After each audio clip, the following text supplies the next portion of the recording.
Today's guest is actually the co-host of the podcast, Will from Hartley Heating and Plumbing.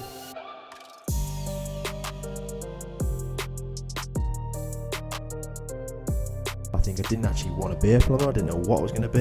Jumped in the van on the Monday after leaving on the Friday from school. Biggest thing for you is the sort of physical transformation. Yeah, I did end up in hospital the first time I did it, but if you were brand new starting now, or maybe you've just finished your apprenticeship, you've got 1 or 2 years experience, what would be the 2-3 things you would do to try and drum up new business? It's literally like, oh, you're young, aren't you? Yeah. And I know what they're starting thinking. Like, inspired me to try as hard as I can, but being my dad and working for him, he had much greater interest to help me learn. And I'm sat here now, with him, being a partner in the business and just loving it. So welcome to that Plumbing Pizza podcast with myself, Josh Burbeck from Urban Village Pizza. And today's guest is actually the co-host of the podcast, Will from Hartley Heating and Plumbing. How are you, mate? Good, mate. Yeah. We had a good go last time, didn't we? Yeah, we've invested in these new mic covers.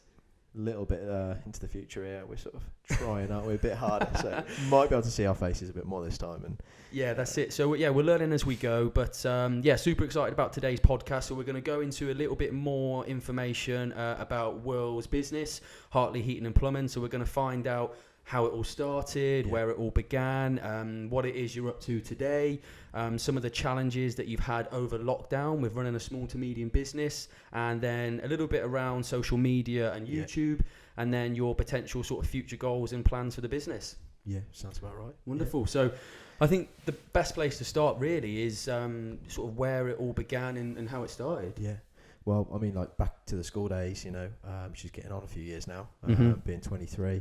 I think I didn't actually want to be a plumber. I didn't know what I was going to be. No one knows, do they really, until the very last minute, even when they're at uni.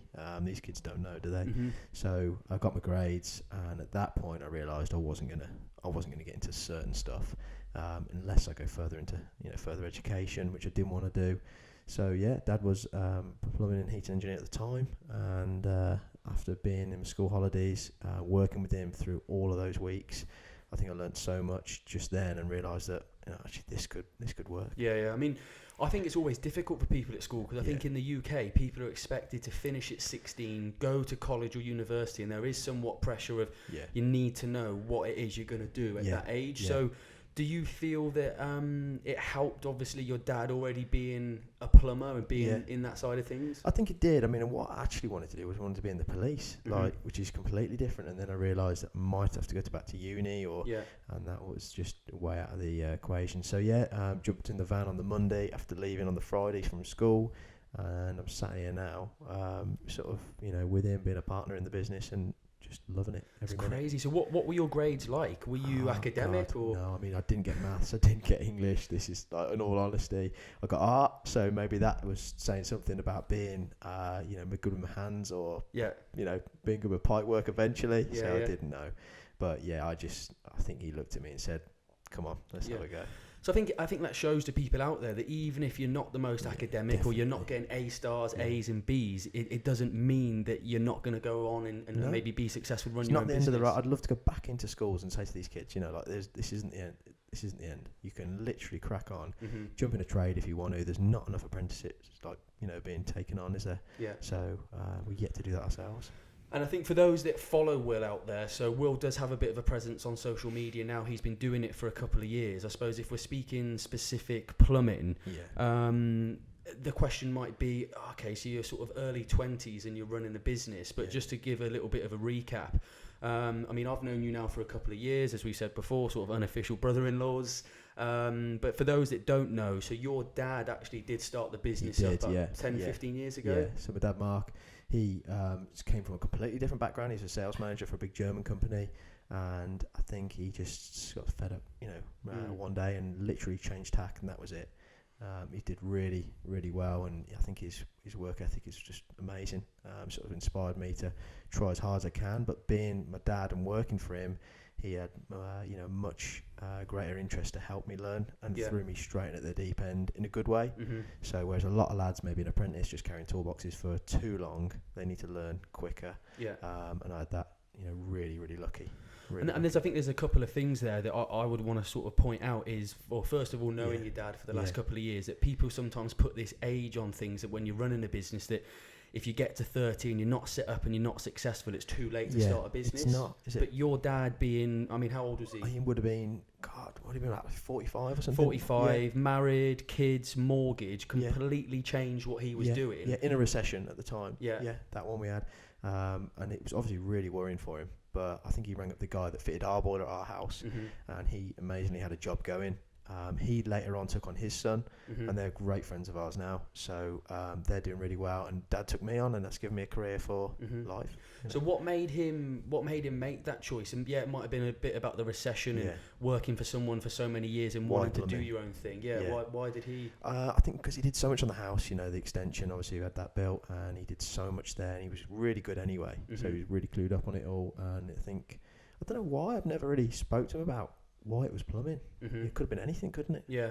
But you mentioned there that maybe the usual process is people go to school and they do an apprenticeship. With yourself, be it your apprenticeship was with your dad, do you think that made it easier? Yeah, I still went to college. I did the 2 years in plumbing, and then I just came out of that. A lot of lads stayed to do the gas, but I went off to do my gas elsewhere, and then slowly got that sorted. It was over about 5 or 6 years, and then now the last 1 to 1.5 has been, So for a bit of advice for people out there that might want to think about going into a trade, whether that's being a plumber, electrician, carpenter, so that would be the standard process. You go to sort of college or sixth form. I think you have to go to college now, don't you? But you get your grades and then you do a couple of years apprenticeship. That's it. Yeah, pretty much. And then once you get qualified, a lot of lads go on their own. Maybe they do it too early. Maybe they don't do it early enough.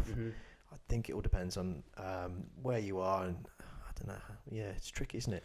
And I mean, one thing I was going to ask is, I mean, I listen to quite a lot of podcasts, and I listened to one, Eddie Hearn was on with Jake Humphrey, and his dad set up a business, and he always felt that because his dad set up the business, I think it was Matchroom, so it was all sports promotion, boxing, I think darts and pool snooker at the time, but his dad was so successful and he built the business. I think Eddie Hearn always felt like he was sort of not under his dad, but it was always like he'd been spoon-fed, he'd been giving it to him. That'd be the views from other people looking in, for sure. Yeah, I think I've seen that a tiny bit. Some guys might think that, he's just been giving it. I haven't been giving it, he's still in a partnership together. And he just took a massive back seat at a good time that he feels is right.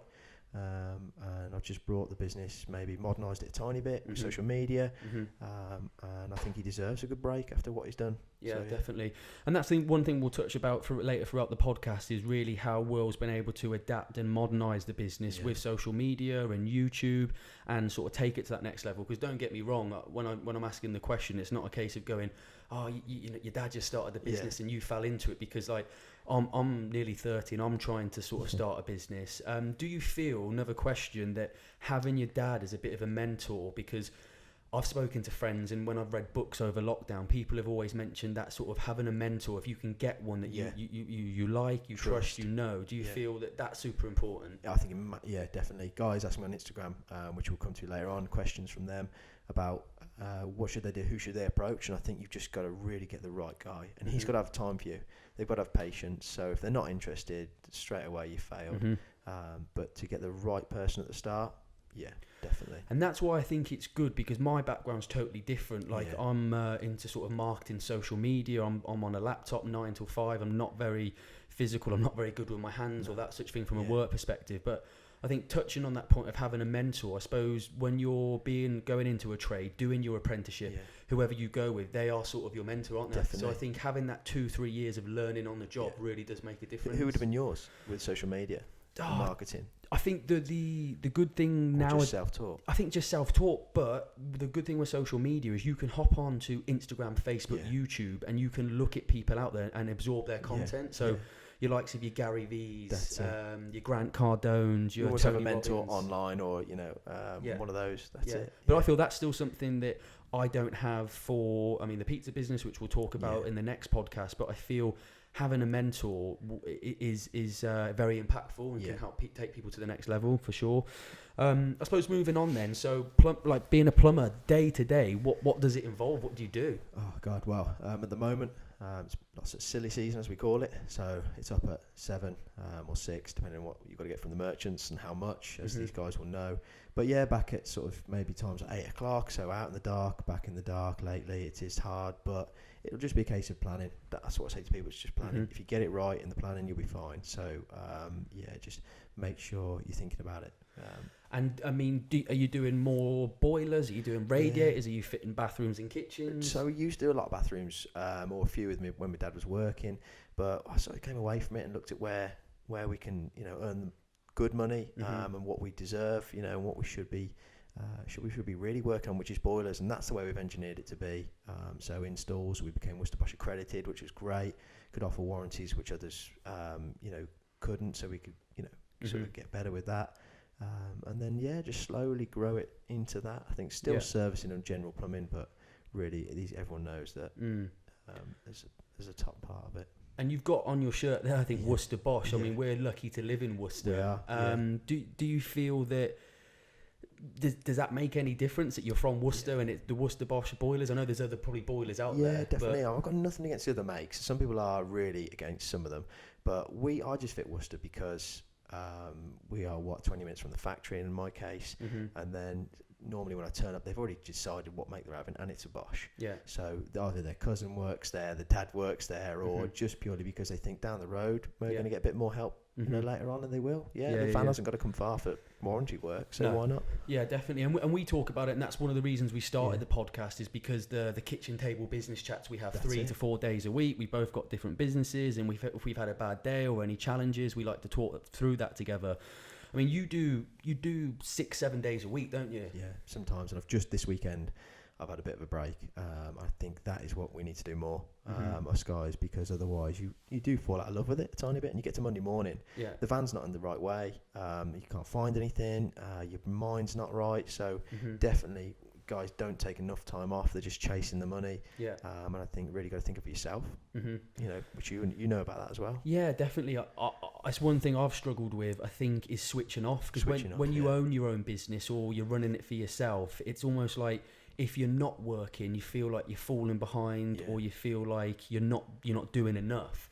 And it is super hard to do that. I think one reason we've done this podcast, I mean, we're doing here now on a Sunday afternoon, Sunday evening, but it almost feels a bit of a relief for us, doesn't it? It's nice to sit down. Just get it out as well, maybe, and just what we've been thinking about in the week. Like the one I've had has been tough, but I know that tomorrow I'm not going to be working as hard, and I've done it that way just so I can catch up, paperwork, all sorts, really. Yeah. So, okay, good stuff. I think that leads us on to then, I've just got on here on my phone a couple of questions, so we'll talk about it in a little bit more detail, but Will's built a bit of a following up on Instagram, and he does some of his YouTube videos, so I think you put something out there a couple of days ago, didn't you, in terms of some questions on... Yeah, just ask some guys what they want to know, really. I think we've got that. Yeah. Okay, so... we obviously couldn't go through all the questions, but we've tried to just sort of, if there's similar ones together, we've sort of tried... the ones that ask the most, maybe. Yeah. So there's one here, best advice on getting work in when you're just starting up. Yeah, that is tricky, isn't it? I think a lot of the best work is recommendation, but to get that, obviously, you've got to have it coming in anyway. I think definitely if you're in a local area, a smallish village, or if you're in a big town, jump in those little papers. They are good. Websites for plumbers are great, but I think we were talking about it earlier. Is it just a big backbone for them to go to and see that you're online? Whether you can pull traffic in, I don't know if it helps as much. I think social media, get on the Facebook, get the reviews done, everyone to review you, and then you get noticed, don't you? For sure. I think word of mouth recommendation, definitely, no matter what business you're in, the word of mouth recommendation is always the strongest. When you've got other people talking about your business, they feel a lot more comfortable. It's that social proof element. I mean, newspapers, do you think? I think it's dying out. There's a little one in our village, and it's great because everyone over the age of 70 looks in it. The younger generations, where would girls go now for eyelashes and hair? It's all online, and these are the generations that's coming up and buying houses, and they want the work done, so they're not looking in the papers. No. So, touching on the website point of view there, would you say don't get caught up too much in doing an expensive website? Because when we spoke about it, you look at the likes of your Gymsharks out there, your clothing brands, you clearly need an e-commerce website 100%, to buy they're selling a product. We are selling something. It's a service, but you can't go on. I don't know, maybe these guys can. They're spending a lot, and you can get found and order or book a service for a boiler. But in my case, we spent over £1,000 on it. It looks fantastic. Don't get me wrong. Really, really pleased with it. But I think since I've known you, though, it'd be probably fair to say you haven't really edited or touched the website at all, I haven't looked at it. And I know guys that come on now and say, just had it finished. It looks great. But just you've got to push people to that, get them into it. So what would you say your 2-3 top key things would be in terms of if you were brand new starting now, or maybe you've just finished your apprenticeship, you've got 1 or 2 years experience, what would be the 2-3 things that you would do to try and drum up new business? If they're going on their own straight away, I think the guys you work for locally, really look after them, get those guys close to you, make sure they tell their friends, if you have to do a little favour here and there. So friends and family, would you try and do something for free? Yeah, maybe. It's always a tricky situation with doing free jobs and for certain people. But I think if you're working for people over and over, definitely look after them as premium customers, and then you'll eventually branch out to their friends. Yeah. What about things like getting your van logoed up or things like that? That's just I don't know if it's just preferences, really, isn't it? If you want to do that, do it. You do get noticed for sure. I haven't found that I needed to. But if people know what you do anyway, that's fine. Yeah, so, absolutely. Yeah. Okay, good stuff. And then the next question was, what power tool brands do you use? Well, this is going to be an argument, isn't it? Makita, so that's all I've ever used. But we do have some Milwaukee, new pipe cutter that's come out. And I think it's a big thing where people say, no, you should only use DeWalt or you should only use this. I think it's just what you're brought up with. Whatever gets chucked in your hand as an apprentice, you like the look of it, you just get to use that brand. I think they're all pretty much the same. Some might work a bit better. Yeah. But I think, for us, Makita. How much is... I don't know huge amounts about plumbing, only from the conversations I have with you and what I see on your YouTube and social media, but how much has the industry changed with its technology, whether you're looking at the boilers or the equipment and tools? In the last 5 years. I was putting a boiler in this week and I was just uploading it to, or getting the app for the thermostat on her phone, the customer, and I just said to her, I can't believe I'm doing this. 5 years ago, it was just plug something into the boiler, wire it up, done. We're not scanning things. And, it's come a long way. Yeah, for the good though. Yeah. So you think that maybe the advances in technology has it helped the job a little bit? Has it made things easier? Massively. Yeah. Apps have been fantastic. And then for the boilers, same apps again. I think that's a massive market, isn't it? Yeah. So, no, definitely. And this was probably the most popular question. Do you always work on your own? Yeah, I do. You do. So if people say, does my dad do anything now? Yes, he is just the absolute backbone of the business. Anything I need, go back to him. He's like the guru that knows it all. Really, really helpful. So he doesn't work, so he doesn't do any jobs anymore, and he hasn't for the last 7 months. But he doesn't need to. The way we've done it, I could have an apprentice for sure. There's a lot of guys reaching out, and next year it's certainly going to look at it. But someone once said to me, for as long as you can, maybe go on your own. But I know deep down I can't expand and take on more jobs without an extra pair of hands. Who's the guy down in London? There's an older guy, they're really well known, massive plumbing business. But when you look at what, Pimlico? Yeah. But I think I watched a Channel 4 documentary on them. And he looks a bit of a Dell boy in a suit and stuff. But they've got vans going out. They look really big, and it's so. I think what their idea was to suck up all the local guys, the plumbers, and get them to work for them, and then really. You're laughing because all the work is yours, and you choose what you pay them. But they are exceptional. I love his stuff. When he comes on and talks, see him on the news, I've got definitely time to listen to that. Yeah. Do you have any sort of I don't know if it's a thing in plumbing, not like idols or I don't know, people you look up to or anything like that? Yeah, I think I've got some, I wouldn't say heroes, but I've got some guys that, I think inspired me to do my pipework in a certain way. PB for sure. He's well known on Instagram and he's a top guy. His work never changes. It always stays at the standard he wants it to.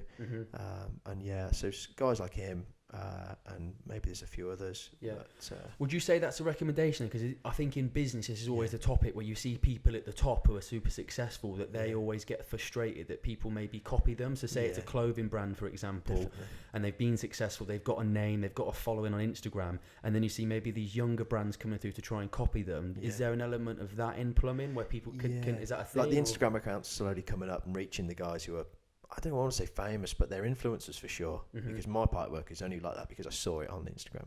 I thought, right, that's it. I'm going to do that. And that's going to be my standard as well. But you are your own business. Don't look at others and think, oh my God, he's just copied me or he's done that. Just keep going as you are. Don't think about it. And I think for me, I mean, I've got a couple of questions that I wanted to ask as well, but like, how do you structure a job then? So say, for example, tomorrow, or you've got a brand new boiler to install. Is it case by case? Is it different? How do you go about mapping the job out from start to finish and getting it done? I would say, and people ask me, this for help as well. I would say try and treat it like the one you've done previously. So just make sure you can try and think, well, that one took me this long. This one's going to be roughly the same, but I'm just doing it this differently. And then the customer's name. So when you write the quote, that's what you're changing. You're changing the least as you can, and then it makes it easier and quicker. Yeah. But yeah, like I said before, it is all in the planning. I've looked at it as well because again, I'm not very good with my hands at all. I can't even sort of hang it. Mixer we had to sort out the other day. The dough mixer was unbelievable. Yeah. So if something comes on a crate, these guys will know. If it's a big boiler and it's on a pallet, it is bolted from underneath. But Anyway. We'll have to try and get a photo and put it on. But it was bolted to the bottom, wasn't it? And I'm trying to kick the pallet down, thinking, why is it super glued down? Yeah. You've come in and go, mate, it's bolted at the bottom. Yeah. Backhoe spanner to the rescue. We're away. But I've looked at it as well with some of your work. As a plumber, do you need to know a little bit about sort of electrics and being a carpenter, etc.? Because I always see things like you're ripping up floorboards or you're coming through the roof. And So I mean, I think they say like the plumbers really have to do a bit of everything. So we do, obviously within your remit and what you're allowed to. But carpentry for sure. If you're taking on a bathroom, you're going to be doing a lot of it. Electrics. As soon as you come into boilers, there's tons of it, especially with heating systems. I think when they come into it as young guys, like I do, it is daunting for sure. And you worry, oh my God, am I going to know all this? That's what they say to me. How do you learn all of that? So I don't know everything. And the top guys don't know everything. Every house is different, so don't worry. Just take it as it comes. Yeah. No, okay, good stuff. One of the things I wanted to ask as well, and this is maybe sort of more business generic, but what are the main challenges that you face day to day in your business? Probably quoting, against people, winning the jobs, which can be, sometimes tough in the area you're working. But I think there's ways of getting over it, and just don't worry. If you do lose one, it's fine. If it's not like for like. Well, that was going to be one of my other questions, and I'm sure people ask this again. It's more business generic, but how do you deal with not winning a quote or someone not getting back to you? I was on a good run. It sounds weird how you speak about it, doesn't it? But I, won quite a few jobs. Knew the guys really well, and then suddenly someone either doesn't get back to you, or they just say, "Look, we've had a couple of others. They're cheaper," and that's the way it is. I think you just don't take it as an insult or nothing. Don't chase them. Would you? No, don't price match. Some guys would come back with an offer and say, maybe, "Look, can I try and beat it?" Or 9 out of 10 times you're not, because they're doing it for next to nothing. So, or you're not earning enough, really. Yeah, you're not covering your costs. Yeah. Okay. And I mean, do you feel that your age has any sort of negative effect or impact on you running the business? Yeah, I mean, sometimes, and I speak to guys on Instagram about this, you turn up to the job and straight away, I think shaving my hair off helped because it might have added 5 years. But I've had it literally like, oh, you're young, aren't you? Yeah. And I know what they're thinking, like, do you know what you're doing? But best way to get around that is literally just do the job, carry on, and then when you leave, you've changed their thoughts for sure. Yeah, because I mean, I look at it, we're in our late 20s, when we go out, we like to have a drink, especially you. We've had a couple of nights where we've had a few good ones. Probably a few too many drinks, but one thing I do like about it is staying super professional on your page, and that's the thing, when I look at your Instagram page, it does stay professional. And there's two ways of doing it. Some guys do, I think you either do it for the followers or the customers or the other plumbers.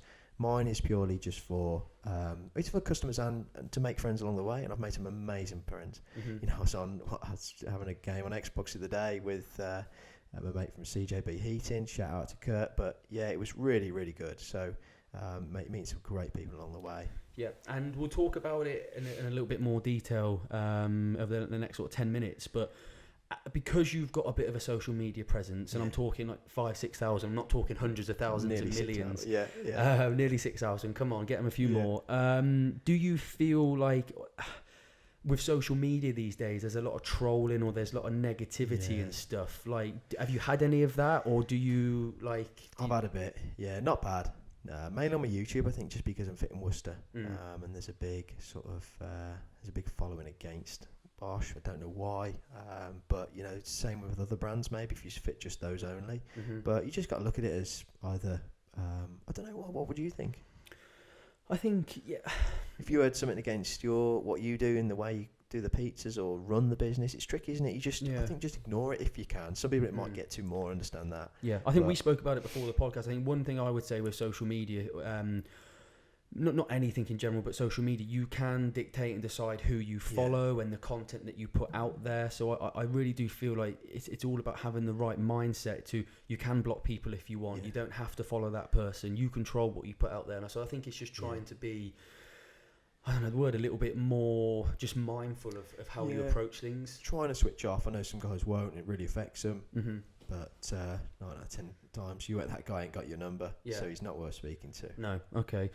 Moving on, what about lockdown then? This is one thing, so when we go throughout the podcast and next year, we're hopefully going to get some guests on from different backgrounds and talk about how they run their business. But lockdown has been awful for most of this year, and the impact on small to medium businesses, even the businesses at the top, it's been crazy. I think we're all unsure now as well what's happening. The trade is really busy though, don't get me wrong. The building sites were still open through most of it, and then now it's obviously the winter's kicking in, cold weather, boilers are breaking down, and everyone is rammed, even electricians, carpenters, everyone wants something done in the home.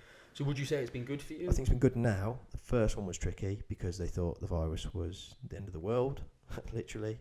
So that it was a case of don't let anyone in your house. Everyone just stayed at home. So we're down to about 3 days a week. And then now it's just a case of be careful, wear a mask, do the right things, work, and get around it. And I think we do need to just get on with it. So did you have to adapt in any way? Yeah, so just, the first one was just a case of like, try and just survive it, and then if you're a decent business and you have been for a while, I think you will get through it. Yeah. Okay. Yeah. Is there anything that you learnt from it? Was like for a lot of people, if you go through failure or things aren't going well, mentally it's not great, but that's probably the time where you're going to learn the most and you can come forward and adapt from that. Yeah, I think as well, like, as a self-employed person, get yourself a good savings, get that sorted, and then you've got a buffer to just fall back on a tiny bit. If you're living week to week, it's going to be hard anyway, and there's not much advice I can give other than try and get out of that situation. But how, I was just thinking about it then, like savings, I'm awful. I've never been a saver. Young people are now, aren't they? Yeah. Are you good at saving money? I think I am now because I'm more conscious of it. Yeah. No, I don't know. Liv would probably say. Liv would say. Yeah. But I just careful. I think when you see it, not coming in. No, definitely. The one thing with lockdown that I'd want to say, obviously with the relationship me and Will have had, I think the biggest thing for you is the sort of physical transformation. Yeah, it's been, I did end up in hospital the first time I did it, but no, it's been good. I think I wasn't carrying too much weight, but I just felt like I was in a bad way, and you wake up and you're like, I wouldn't take my top off on holiday. Yeah. Not that you should worry. But to be honest, Will's being very modest with this here, so I mean... Maybe there's a before photo somewhere. Yeah, we probably got a before and after photo. I wouldn't say you were, and this is not sort of body shaming or anything, because everyone's different and everyone needs to do what they need to do, but your transformation was unbelievable. I think at one point you were eating was it 1,000 calories under a day? That. The first time I did it, I think me and my mate went for a jog and we did the first ever 5k, and then we were like, this is amazing. Went home, passed out, hospital, didn't eat enough. This time it was a case of, right, let's carefully do it. It was just like a keto diet, so no carbs, and it went well. Just because you were doing a lot of 5Ks. How many were you doing? Yeah. Were you doing it pretty much every day? Yeah, 4 or 5 days a week easily. Yeah. And then you joined in a bit and had to go. Well, I think I probably, like most people, I probably put a stone on over the first lockdown, got to about 15 stone, which is shocking. But we done this run in near Inkborough where Will lives, and it's a 5k run. Yeah. I think the last K or so goes up this really steep hill. It's mental. And there was the first couple of runs that I was doing, I was lagging. I think the first ones we did, I was on a bike. I was on a bike. This was the summer. This was nice. Yeah. It was tank top and shorts weather. Yeah. But I remember starting on the bike the first couple, and I thought, there's no, I played a bit of football back in there. I thought, there's no way Will's going to beat me at running. Yeah. So I've come off the bike, I've given it a go, but I think the last K, you were jogging up the hill backwards, trying to drag me up the hill. So I went for a run the other day though, and my God, I think I've lost it, or most of it anyway. No, it's been a while. Yeah, I think that's what happens when you go and you stay so consistent. But it only takes a week or two. It does. And you totally you're not going every day or 4 times a week. You know, that's it. Yeah. So do you feel that changing and having that transformation and getting fitter and healthier? Do you think it's had a positive impact on how you run the business? Yeah, I think for sure. I don't think many lads struggle fitness wise because it's just running back and forth to the van. Although it has helped me massively, I think. But just waking up in the morning after a run on that night, feel fresh, You know, you haven't been eating dirty, you're eating clean. And the same way like drinking and things, it's a tricky one, isn't it? I saw a bodybuilder on Instagram the other day, you know, once you've had a drink, that's it. It's 2 or 3 days to not recover from it, but to get back in the swing of things. Yeah, definitely. And I feel as well, I don't know about you, but when you're in the gym or you're training, when you're running your own business, you've got so many thoughts in your head, but it's probably one of the only times where you can just switch off and concentrate on that one thing. Yeah. I mean, the biggest upset can be a big night out, and then just, forgetting what you were doing, or you know, the plans you all had for Monday morning can straight away be a bit different. No, definitely. So just to sort of finish off then on the last few little points, so something I wanted to look into was the whole social media and YouTube. Yeah. What made you start that off? Because I think we looked at it like you didn't really start properly until it was like Jan 2019, wasn't it? When we look back earlier to see when the first decent post was, it was then, wasn't it, 2019? So, and just really jumped on it for, you know, not for business, I think, I suppose. So, but what made you go on there? Like, again, no disrespect, but you might look at, I suppose, the plumbing side of things. We touched about it before. There is a community on there, and like plumbing influencers, but you wouldn't always associate with, you know, doing the job and then getting on YouTube and doing all the filming and editing and photos. So why? I think for a review, maybe, you know, is the best thing. So it just helps massively. Maybe with age and all sorts. I don't know if we've mentioned that really already. But I think for sure, just get on it, get Instagram going if you haven't, and use that as a background. I think one of the key things it does, again, I don't know too much about the industry. I've never owned a house before, but I've rented. But what I look at is the way that you do it is super professional, and it gives the customers an insight to how you're doing the job. I feel sometimes, like, for example, your car's broken down or something, and you think, I'm taking it to the garage. Oh no, it's going to cost $1,000 here. He's going to tell me the engine's gone. Trust. It's trust, isn't it? Because it might be something like, I need the plumber to come round. He's going to tell me the bloody boiler's broke down. They've got your reviews on Facebook, which we all have. But then maybe they want to watch it, start to finish, the job. If you guys can do that, then, you know, straight away that customer knows what you're capable of and what the end result is, because that's the biggest thing. Definitely. How much time, if you were new, would you say to someone to put into investment into the Instagram and YouTube? I would say as much as possible. Literally, you know, don't be up all night, but have a good go at it, you know. So in the morning, jump on it for half an hour, get up earlier, that helps.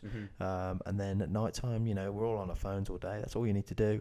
Just don't forget to take the before photos. As plumbers, that's what you need. You know, you need to see that transformation. That's the biggest, you know, grab for customers. Get an iPhone. You know, the iPhone's got wicked cameras. Get a decent camera. If your phone's not up to it, then buy a camera. Or, you know, if you don't want to film your work and you don't want to photograph it, fine, just stick to reviews. But I can guarantee it helps massively. Definitely, and I think it's something we'll look at in the future podcast. It's a little bit more about my background about social media, but I think used in the right way, it can be so positive and so impactful. God, just to meet those people and speak to them, you know, in the same boat as you. And find out stuff you didn't know. Cool, good stuff. And I suppose to wrap it up then, you know, we talked a lot about, you know, you're still quite young, you're running a business, you had your whole sort of body transformation, and you're getting yourself into the gym all this time, but how do you switch off? Switch off, God, hobbies, best thing. Got some really good hobbies, mainly bikes, you know, anything with 2 wheels and engines, a bit of motocross, and it's good fun. Got a good friendship group in that as well, so we have you know, many weekends doing it, but I do work a lot of weekends, like I said at the start, and I think we just need to do less of that as tradesmen, because no, it does get you the money in. If you're just chasing the pound notes, then fine. But think of yourself, because when you retire, you ain't gonna have time to jump down the tracks. And not having a girlfriend, does that help? I think that does help. Massively. Yeah. No, I you know, you try, but it's just a time thing, isn't it? At the moment, there's so much going on. With lockdown as well, they're all against me, aren't they? So. But I think in all seriousness, like you said, having good friends and having a good solid family, that definitely helps, doesn't it? Yeah, like having dad as the absolute backbone, like I said, it's great, you know, any problems on the end of a phone, just run business ideas right past him, you know, what he wants to do with the future of it. And that's why we're doing the podcast. I feel switching off, if like I've been getting into golf recently and still not very good, but I'm trying to get into the gym as well. If you can find something, a little hobby, having that small amount of time to switch off can make a massive difference. And when we say switch off, you've got to switch off. If you have to leave your phone at home, do it, because otherwise you're still thinking about it, you know. Definitely. And finally then, sort of future goals for the business, you know, where do you see yourself going moving forward? I think first thing is to get another guy on. So maybe an apprentice, young, you know, just out of school, going into college like I was after Christmas. So let all this blow over, or after the lockdown, can we get rid of this? I don't know, this pandemic. But when things clear up, because there's no doubt about it, you can't expand without another pair of hands. You know, I can't do everything. I want to do more, but I feel like I'm coming to my limit a tiny bit. Yeah. So yeah, as soon as you start running into the night and working Sundays, that's when you know. But it doesn't happen overnight, does it? You said the investment in the YouTube and Instagram and doing your photos and videos, it's been a couple of years, and you're still starting with it. So just be patient, take your time, be consistent. Just wait. We don't know it all. We never will know it all. So yeah, it just does come in time for sure. Okay, good stuff. And if you weren't going to be a plumber, what do you think you'd be? What would I be? I'd love to have been a copper. No. But you know, I started driving and realised there's a few perks to it and there isn't. So I don't know. I think I'd have done something in the trade. You know, it'd have been nice to be a Sparky. But well, it would have been even bigger then. So good stuff. Okay, well, I think that pretty much wraps everything up there. So Will, I suppose slightly strange being the co-host of the podcast, but being the first guest on. Same for you next week. Yeah, so no, next week we're hopefully going to get Joe on the podcast. He's my brother who runs the pizza pop-up Urban Village with me. The good-looking one? The better-looking younger one who makes the pizzas. So, yeah, that should be good fun. Moving forward, hopefully in 2021, we're going to get some more guests on from different business backgrounds and give you a bit of an insight about what they do, some of the challenges they face, which should be super exciting. So we're going to put this on IGTV as a little promo, but we're also going to put it on YouTube. So please do the usual rounds. If you can like and subscribe, it makes a massive difference to us. And any more questions, feel free to pop in the comments what you want to see on this, what you want us to talk about. That'd be useful. Definitely. Well, I hope you've enjoyed it. Thanks very much for listening, and we'll see you soon. Thank you. Cheers.